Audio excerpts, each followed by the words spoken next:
This is the Let's Go Win podcast with your host, J.M. Ryerson.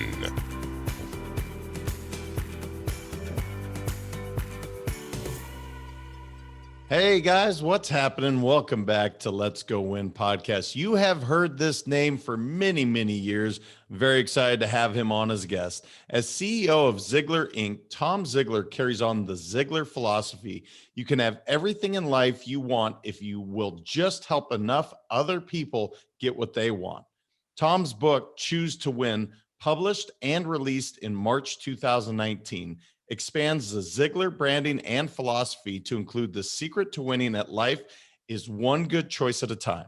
Tom speaks around the world to billion-dollar companies, small business owners, and prestigious academic institutions, including Cambridge and Harvard. Leadership, business, and performance are among Tom's favorite topics. Ziglar has exceeded 5 million likes on Facebook, and The Ziglar Show has become one of the top-ranked business podcasts. In 2020, Tom conducted over 300 webinars and podcasts and launched the Ziglar coaching system, licensing and equipping over 150 coaches to teach the Choose to Win and See You at the Top programs. Tom, you are a busy, busy man. How you doing, brother?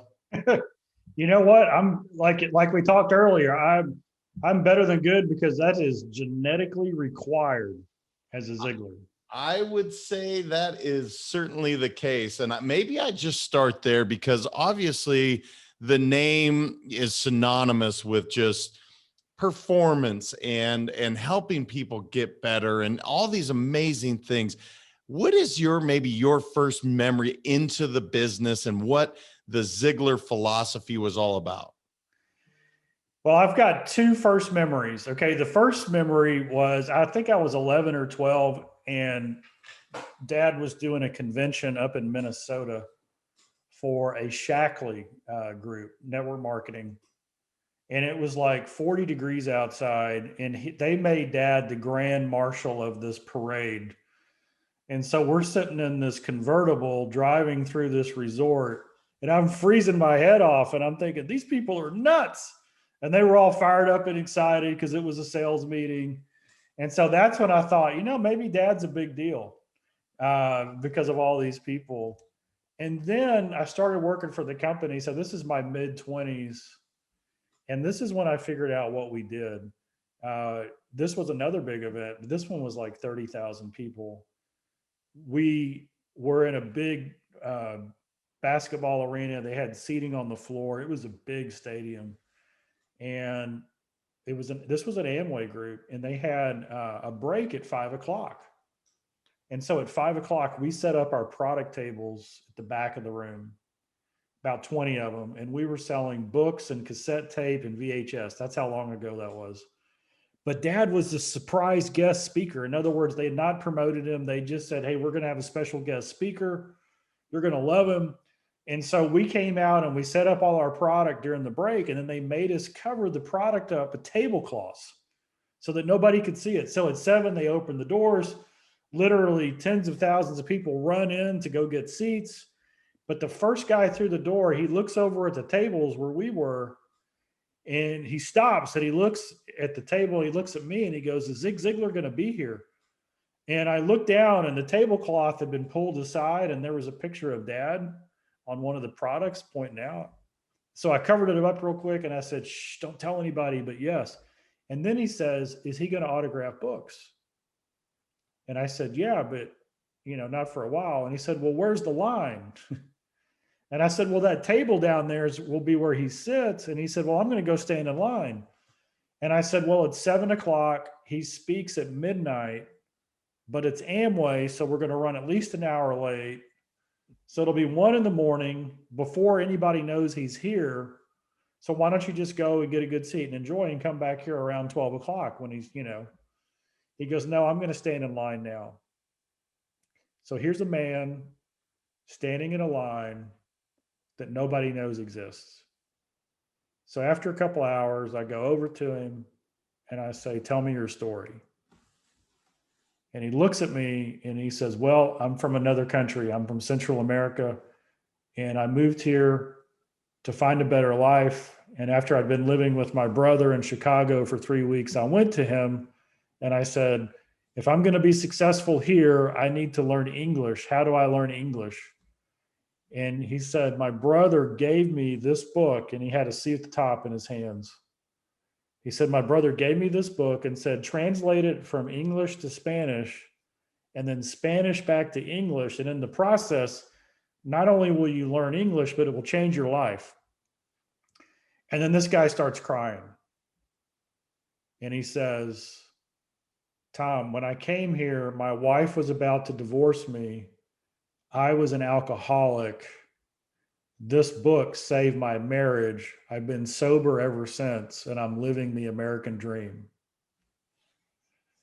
And that was really when I realized that we weren't in the book and tape business. We were in the life-changing business. Where some guy from another country in okay English would break down crying, saying that his life was forever changed because of that.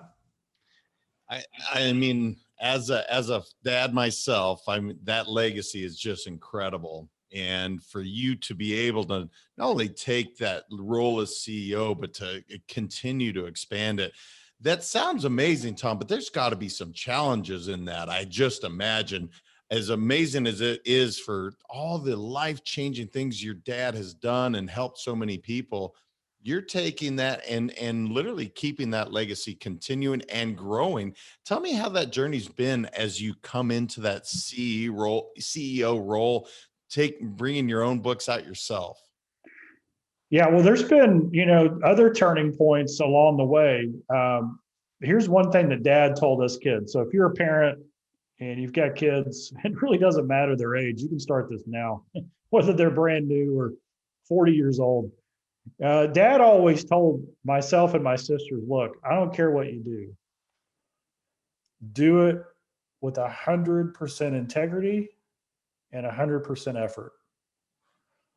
And so I heard that message growing up. And so there wasn't pressure to be a speaker. There wasn't pressure to be in sales. There wasn't pressure to follow in his footsteps. And yet, when I came to work for the company, basically to support a golf habit, I wanted to be a professional golfer. And I got good enough to know how good those guys are. So let's just say they're really good.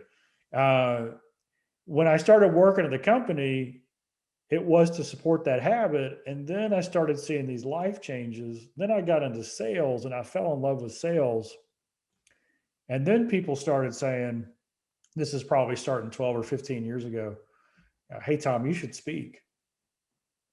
And I'd be like, no, Zig Ziglar's the best. We've got other speakers who are fantastic. I'm the behind the scenes guy. I'm the president. I run this, I create the stage for everybody else. No, Tom, you should go speak. And so I did it, and it was gut wrenching. My stomach was in knots. I don't know if you've ever had that experience speaking. A lot of people do when they start. And after about the third time, I'm like, what's going on? Because once I got into it, I liked it. And when I was done, it went well. And people said, hey, that was fantastic. And then I realized this, my mindset, what I told myself was, people want me to be like my dad. And so I had put this pressure on me to speak like dad. And I had to challenge that. I said, do people want me to speak like dad? And the answer is no, they don't. They don't. What they want is for me to be as prepared and operating in my strengths as much as possible. In other words, do it all you got, do your own style. And when I realized, wait a second, I can be me, I can be transparent, I can be authentic, I can have my own kind of dry sense of humor, my own kind of nerd style, that's when it became really fun. And here I am, I grow up in being taught this from knee high to grasshopper, and I had to experience and learn that on my own, right? So that was a big turning point. So when somebody says, hey, gosh, I don't like getting up there, it makes me, I get it. I understand that. I think it's a great lesson for all of us to learn, just, again, you learned, like you said, from your dad for so long, even as a father, not just in what he was doing for the world, but he's telling you, hey, be you. I want you to in integrity, you said, and be you. But yet you're right, you had to learn it on your own. Tell me about the word choose to win, because I love it. I'm all about choices and winning. So tell me how you came up with that title, because I absolutely love choose to win. The title is awesome of the book. Yeah, so that title is interesting. There's some heartache in that title, which I'm glad I went through.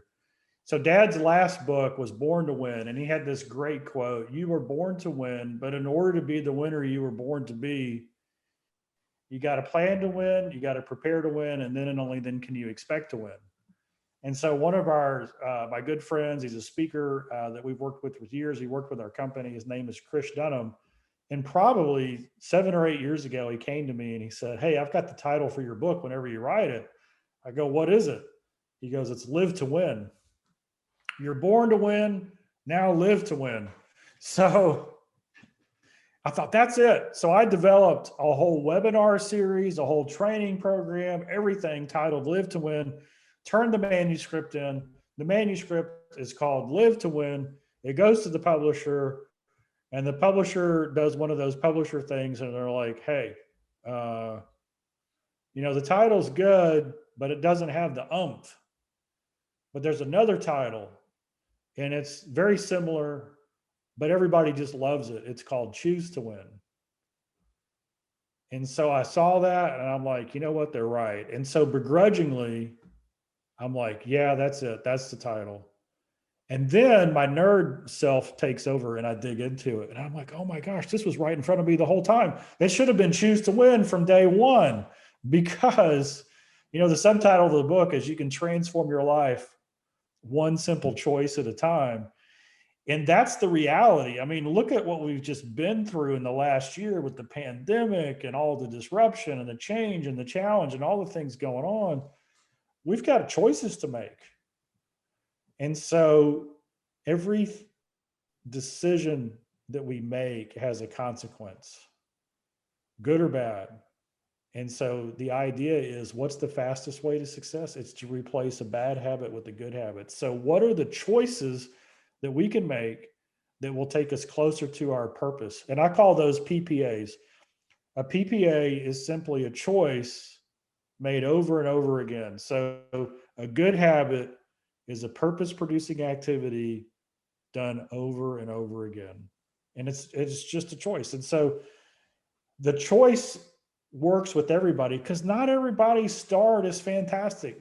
People are born into terrible situations, or they have health challenges and things beyond their control happen. And, it's hard for them to say, "Hey, I was born to win," even though they are. But you got to make the choice. One of my friends says, he's got this little rhyme. I don't think it's his, but I like it. He said, "We're not born winners and we're not born losers, but we're all born choosers." Mm. And I think that sums it up. Now, I believe from a spiritual perspective, we are born with the seeds of greatness inside of us, with the capacity to win. So I think we are born to win, but we got to make that choice. And so I love the way, hey, we are born to win, but we got to choose it. Well, I think even as you said before we started, you've had a heck of a long day. You've been up since, I think, 3 a.m. You've been doing these back-to-backs, and you choose to show up as your very best self every single time. What can they really take from that, Tom? Because it sounds great. Like, yes, make the choice, but how do they make these choices one choice at a time? How do they put themselves in that mindset to make the better choice? Do you have some tangible, like, these are some things that could really help you make these correct decisions, or maybe the better decision or choice than the other one? There's a couple of things. The first one is this idea that either the day happens to you or you happen to the day. And so the first choice that I think we can all make is how we start our day. What do we do in the first early morning of the day? What do we do to set our day on the right course? And in the book, Choose to Win, I talk about the perfect start, and a lot of experts in this category talk about the perfect start. But really, what you feed your mind determines your appetite. What you put in is going to determine what you want and what you seek all day long. So if you start your day with a devotional or a study or reading something motivational, reading something inspirational, working on your goals, dreaming a little bit about what you want to accomplish, when you start that way, before the rest of the world starts, you've got this incredible advantage. And then the second thing, this is just a little Zig wisdom. Somebody asked me one time, what was the one thing that your dad did that made him Zig Ziglar? And there's 100 things, maybe 1,000, but there was one thing he did. And every day for over 40 years, he read and researched and studied about 2 to 3 hours a day on life-changing information. But here was his motive. Okay. Here was his motive. He wanted to internalize and simplify it so he could share it for someone else's benefit. And so here's the lesson.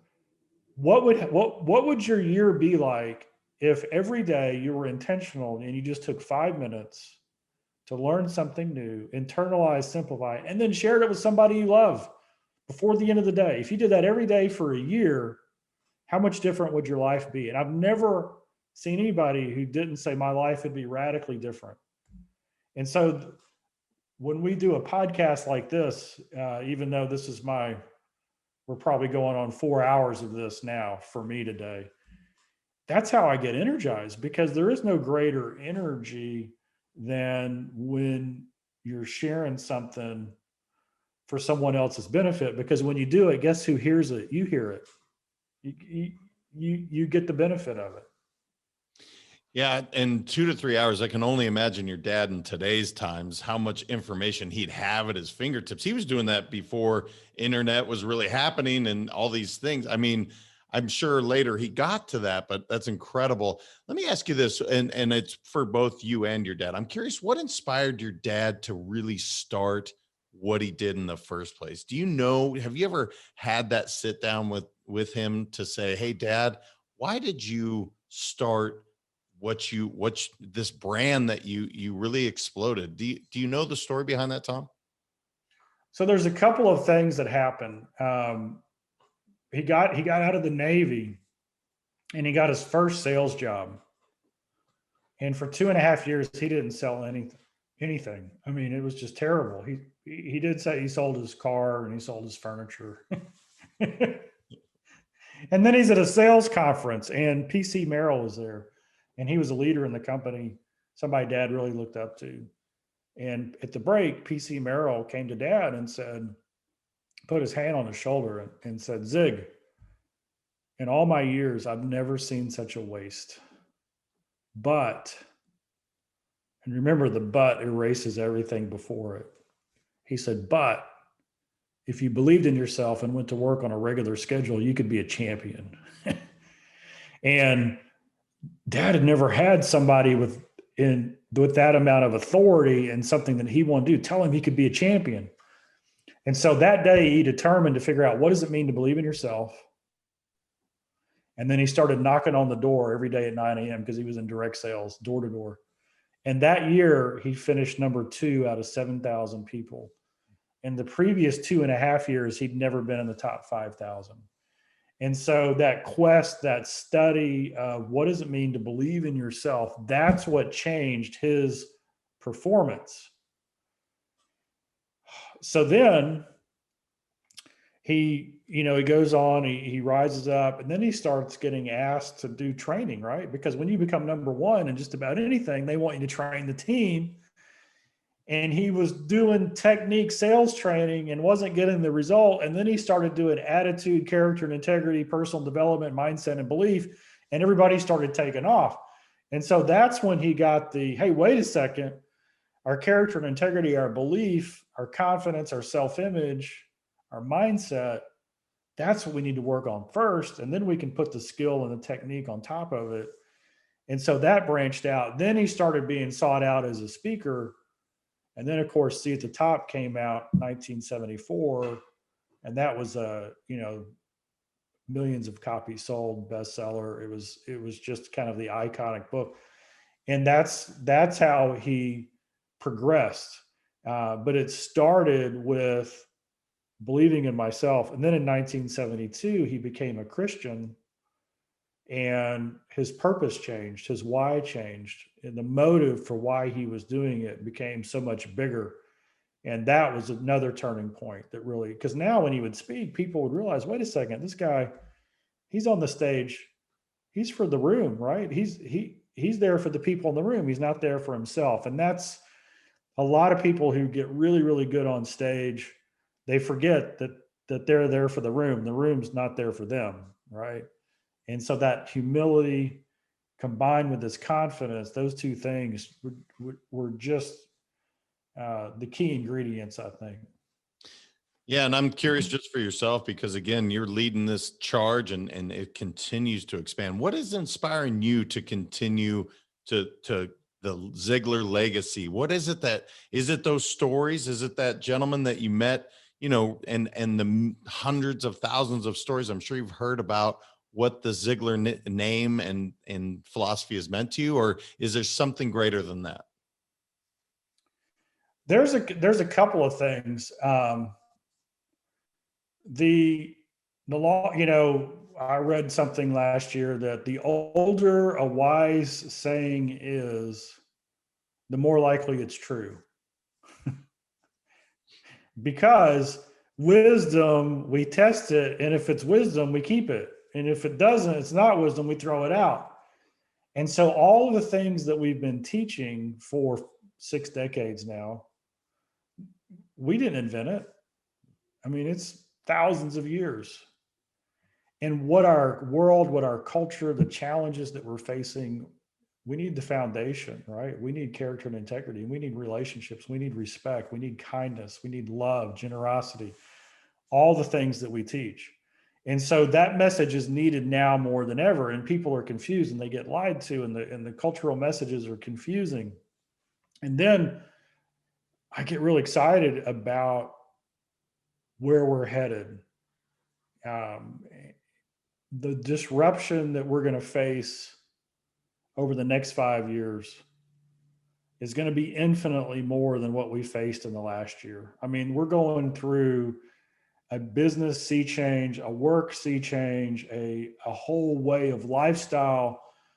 People have suddenly figured out, wait a second, I don't want to be in the rat race anymore. I want what I do every day to matter.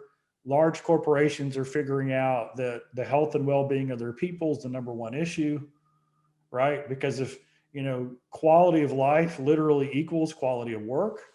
If my employees are unhappy at home, they're probably not going to produce. And the convergence of technology is changing the way we interact. And so the reason I'm so excited about this is because it's all about the growth mindset. It's all about the way we choose to approach it. Do we embrace the disruption? Do we choose the right mindset? Do we create an atmosphere with our people and our team that allows them to flourish? Or do we shrink down and wish it was the way it was? And so Ziglar is all about, we get to choose. And so the need, right, the foundational need, which we've been doing forever, and then the business change that's going on, that's like the perfect combination for what we offer, is helping people to navigate, these crazy times that we're in with the foundation and the right mindset. It is interesting with converging technology. Obviously, the world is just getting faster and faster. And we clearly did get disrupted over the last year plus now. Is it going to rest and fall on leadership? Is it going to rest and fall on, these human emotions, being able to connect with other humans? Is that what's going to allow us to, I guess, thrive in this new world that's being created every moment? Yeah, I believe that we need a new kind of leader, and I've termed it a coach leader. And I'm just going to compare it. the old style top-down command and control, do it because I said so, positional leader that we've been grown used to, that didn't work for millennials. That's kind of been on the way out anyway.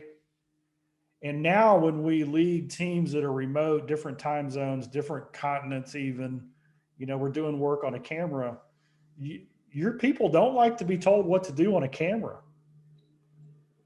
They like to be asked. And so what a coach leader does is it's collaboration, it's questions, it's engagement, it's growth. It's not the old style is about results. The new style is growth.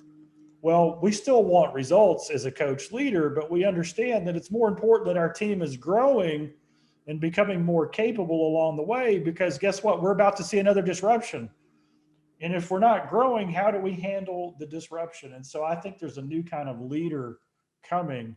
And if you're a top performer, and you're in an environment where you can work from anywhere, the world is your oyster now. You can work for any company anywhere in the world. And that's kind of cool to me. And so there's these different things that are coming in. So yes, it's a part of leadership. But the good news is that there's enough forces out there where they're paying attention. So here's what I mean. If the number one concern of big business is the health and well-being of their people, what they're really saying is our people need to have quality of life. Well, if you're going to acknowledge that I need quality of life, then you have to acknowledge that I'm a spiritual being, right? You see, the old contract was, hey, we own you from 8 to 5 or whatever, and you figure out your own personal problems on your own time. Now it's, hey, we want to create an environment that allows you to be successful as possible. And so they're saying, hey, my family's important, my health's important, my spiritual side is important.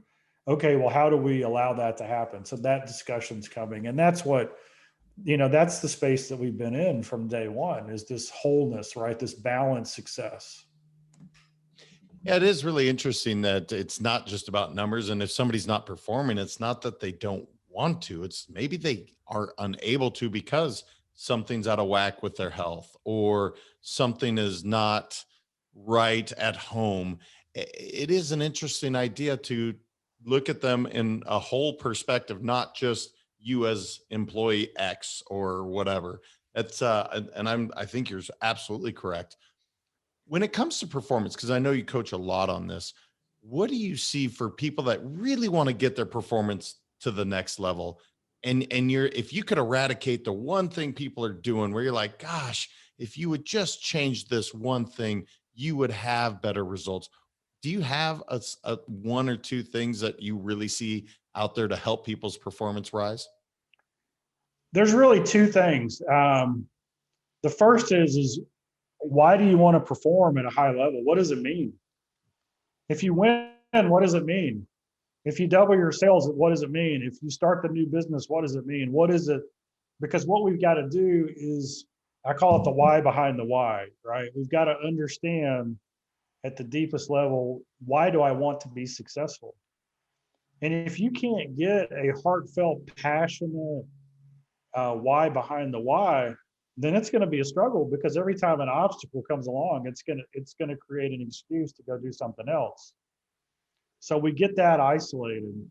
Then we have a really simple formula for performance, and it's called attitude times effort times skill equals performance. And so this is what I believe. When we look at our attitude and our effort and our skill, that combined, when they multiply, that is our performance output. So we go to a restaurant, we get waited on. Were they excited to see us? Was the host courteous? Did they take us to our seat promptly? Did they make us feel welcome? Those are all attitudes. And then effort is, hey, you know what? Are they moving pretty quick? Are they being attentive? Are they showing up at the right time? That's effort. And then skill is, man, do they know their menu? Can they make recommendations? Do they have great conversation questions that add to the environment and the experience? Well, if you're the CEO, your ability to lead is that combination of attitude, effort, and skill. And so the majority of the workforce, and I would say at least 70%, their maximum is they operate at a 2 at attitude, a 2 at effort, and a 2 at skill. 2 times 2 times 2 is 8. Because they're only doing what they've been told to do. Their attitude's as good as the people that surround them. Their effort is whatever the standard is for where they work. And their skill is whatever training they've been given. The people who own those three things, they own their attitude, their effort, and their skill. They don't care what the rest of the world does. They're gonna choose their own attitude. They're gonna listen to Zig in the car. They're gonna read the right kind of book. They don't care if it's raining. They're gonna have a fantastic day. They're gonna create energy, effort. Who cares what the minimum standard is? I want to know what number one in the world does, right? You do 20 push-ups, I'm doing 21. I'm just telling you. And skill, they invest in themselves. They put money back into themselves. They enhance their skills. They take everything the company gives them, but they go on their own time and they learn more. So the ownership level is 3 times 3 times 3, which is 27. If you wonder why the top 5% in any industry out earn the average 4, 5, 6, 7 times to 1, it's they own their attitude, they own their effort, and they own their skill. I can only operate as a 3 over a long period of time if my why is the driver, if my why I'm passionate about. It's absolutely it's a simple formula, and it's an easy one to check in on. I got to ask you, because you're one of the most humble, approachable CEOs of a big, company. Is that something that you just learned from your dad? Is that something that's just in your nature? Because I will tell you that we spoke one time, and you couldn't have been more welcoming as somebody that's been in this game for so long. I'm maybe you don't know, but I'm curious. Is that something that your dad really impressed upon you and and the other kids in the family? I'll just say that dad was an amazing example with his humility. He never expected anything. Anytime we were together somewhere in public, at a restaurant, at a hotel, he went out of his way to thank the serving staff. He learned their names. Just a quick story. When you speak at his level, you go and you speak to a company and they'll have their big conference and there'll be 1,000 people and there'll be 10 people at a table and 100 tables in the room. And they bring out the hotel food. We've all eaten it, and he would get to know the names of the people serving the coffee and the water and the food. And then a lot of times in these big deals, they bring dessert. And ice cream sundaes are often that dessert. And dad would say every time he would be there and he would get 3 scoops of ice cream. The bananas would be falling out because they couldn't fit in, the topping, the nuts, and everybody else on the table, they would have 1 little scoop, a half a banana, 1 nut, and a cherry. And they would look at him and go, "So what did you do?" And he would literally say, "Nothing. I just became friends with," and he would name the person serving the table. And so I got to see humility in action, but I also got to see what happens when you're humble like that. You don't get disappointed by people, and you get treated better than you expect. And it's just such a lesson. So that's kind of how I've approached it. Everything I do, my mission statement is real simple. It's to create the atmosphere that allows you to become the person God created you to become. And so whether I'm speaking or one-on-one in a coaching session or doing a podcast, my goal is just to create the atmosphere, that environment of encouragement and truth and love and, all those things that allow you to see who God created you to become and to step into that. I got to give you guys a quick story just because you'll know how accountable Tom is. So the first time we met, we were talking about the golf game, and not only was, but the back was an issue, right? And I said, hey, go get the so right. Within, I think, an hour, Tom says, oh, I did get the so right. And by the way, I'm really good friends with the CEO. So how's the golf game? And is the so right working out for you, brother? Because it's been life altering for me personally. Let me just tell you, it has been amazing. That's so right. I mean, I should do a commercial for them. I literally, my first trip since COVID was last week, and I went to Asheville, North Carolina at a resort there, and we played golf. So that was my first golf game in 18 months. And I took the so right with me. It went in the suitcase. And every morning, I kind of loosened up with it. And then after I got done playing golf, I did it again. And dude, I can like lay on that thing both ways and just relax on it. And I can literally feel my spine decompress. I mean, this is like, it's just fun just to get on it. So I played for my first time in 18 months. I didn't play great, but I was real happy with it. So I started with a triple. Wow. Well, first time in 18 months. That's kind of what 40, I'll give the number. I shot 44-38. So I kind of figured it out as we went along. But I had a bunch of big numbers on the front nine. Off the couch, that's not bad at all. I would take it right now. I was happy. And yes, you should do a commercial for So Right. And guys, I don't get paid from them. I have nothing other than if you have any back challenges, PSORITE. It's an incredible company. It helps stretch out your psoas muscle, which is very hard to do. That's not why we're here today, but I'm glad to hear you used it. Yeah, let me pile on. So if you go to look at that piece of equipment, they have a video on the So Right page. And one of the videos is Michael Chandler. He's the guy that I know. Michael Chandler is their spokesperson, and he fights May 15th for the belt in UFC at lightweight. He is the first UFC fighter in history to get a title fight on his second fight in UFC. And he is a huge Ziglar fan. And every time he makes a post, or if you go and look at his win that he had in January on the UFC, his last words at the end of his victory speech was, "See you at the top." So yeah, it was like, that was destiny. I had to get that. I went and saw it. You told me about it. My back hurts. I see Michael Chandler. I'm getting it. Well, this will drop after the fight, so I'll be rooting for him on May 15th. That's absolutely incredible. Let me ask you, what is in store for Ziglar, the whole company? What do you guys have coming up over the next couple of years? What are you really excited about, Tom? I have a book that's going to be released either the end of this year or first of next year, and it's called 10 Leadership Virtues for Disruptive Times. Because we talked about it. We're in a time of disruption. It's going to accelerate. And if I'm going to be a leader, and I could be a leader at home, I could be a leader as an owner in my business, or as a manager or a leader in a company.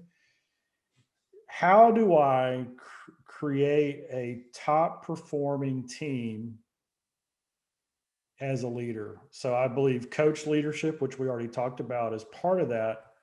But I've identified 10 virtues that if I develop those virtues in myself, and they are expressed and demonstrated, that will create the atmosphere that allows the people I lead to excel. And I just finished a book that I read called Boyd, and it's about the greatest Air Force pilot in U.S. history. He rewrote air-to-air combat doctrine. He created the theory of energy, all these different things. But this was his quote. So as a leader, here's a great quote. He said, "If a leader asks you for loyalty, give them your integrity. If they ask you for integrity, then give them your loyalty. And so this has been the message of Ziglar. We lead with integrity. Dad said the number one reason for his success was his integrity. And so as we look at the future, we have to do the right thing. We have to lead with integrity, and that creates loyalty. Right now, so many people are, are divided into special interest group. Excuse me. They're divided into special interest groups. Yeah. Gosh, I've been talking for 5 hours. Sorry about that. Fun.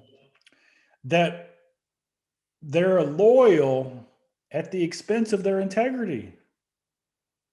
We see it all today. It's in the headlines, and it doesn't matter if you're a Republican or a Democrat or what special cause you're on. You see it on both sides all the time. Even the COVID debate, it's like, I've got to be loyal to my group rather than doing the right thing, right? Because the reality is truth is truth. And we can all have our own view of the truth, our own perspective of the truth, but that doesn't change the truth. The truth is the truth. And so I'm excited about this book because it's foundational of how we as leaders can lead. And then the way we take that out into the world is we are going to turn that into a coaching program. It's going to be a tool, and we're going to equip coaches to go out and take that, and our speakers and trainers to go and take it. So that's how we extend the legacy. So that's what I get excited about. I've chosen to see the disruption is an opportunity for us to have a bigger impact because more hearts are ready and prepared than they've ever been. If you're a coach out there thinking about being a coach, now is the time to do it. So it's amazing. And if you're stuck and you need a coach, man, there's no quicker way to where you want to go than a coach, because they can see things you can't see. I love it. And congrats on another book coming out. Can you give us maybe one of those virtues that really stands out to you? Not to give the book away, but just one of those 10 virtues that you tease us a little bit. Yeah. I'll give you two: kindness and respect. And gosh, kindness, it's kind of the killer app. If everybody, on whatever your beliefs were, if you were kind in every word to somebody of the opposite view and they were kind back to you, what would happen in this world? It would be unbelievable. I tell people all the time, hey, there's people I love dearly that I disagree with, but I still love them. And yet, since we don't know somebody, we can't be kind. And then respect. I believe God created every person on this earth, and I respect them as God's creation. I don't have to agree with everything that they do, but if I respect them, if I show up and say, look, I can't understand your background, where you came from, all these things, but I respect you. In Jewish tradition, which I like to study, the rabbis will argue about stuff. And at the end, they're done. They're happy. They're friends, and they go on. They may not have changed each other's opinion, but here's the difference. You see, they argue not to win the argument. They argue to discover the truth. And that's a powerful thing. And that is a challenge right now. So respect to me is when you're working with somebody or friends with somebody or having a conversation, they believe different. Why not have a discussion to discover the truth than to try to win the argument? It's two different perspectives. So kindness and respect, two of the 10 virtues. Yeah, it sure would open up some discussions. In fact, the most recent book I was reading, she was talking about opening up, talking about politics, talking about the things you're not supposed, religion, and saying, look, have the discussion. Doesn't mean you're right or I'm right. It's just having an open discussion. Tom, I know you're not hard to find. Ziglar is obviously easy to find, but where can our listeners connect with you online? Where would you send them to really connect with your coaching, the new books, everything that you guys are doing? The easiest is Ziglar.com.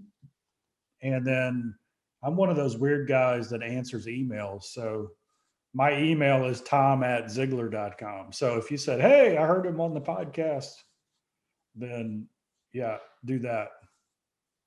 Well, I promise he will. You guys reach out to him. If you literally want to talk to Tom Ziglar, I did it. Somebody just said, hey, you should talk to Tom. Send him an email. Next thing you know, we were talking. He's an awesome guy.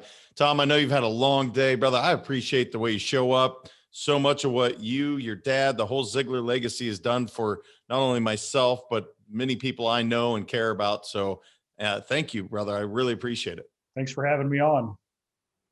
I hope you guys enjoyed as much as I did. I mean, again, to take an amazing legacy already and then expand it and expound, bring it to more people around the world. It's truly incredible. Make sure to go check out his new book. Check out the book that Tom's already done. You guys, until next week, continue transcending life. We'll talk to you then.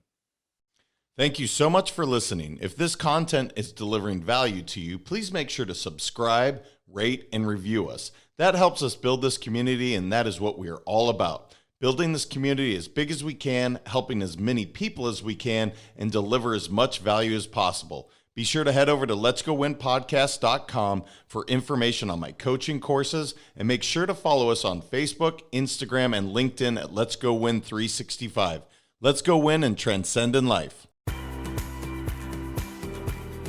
This is the Let's Go Win podcast with your host, J.M. Ryerson.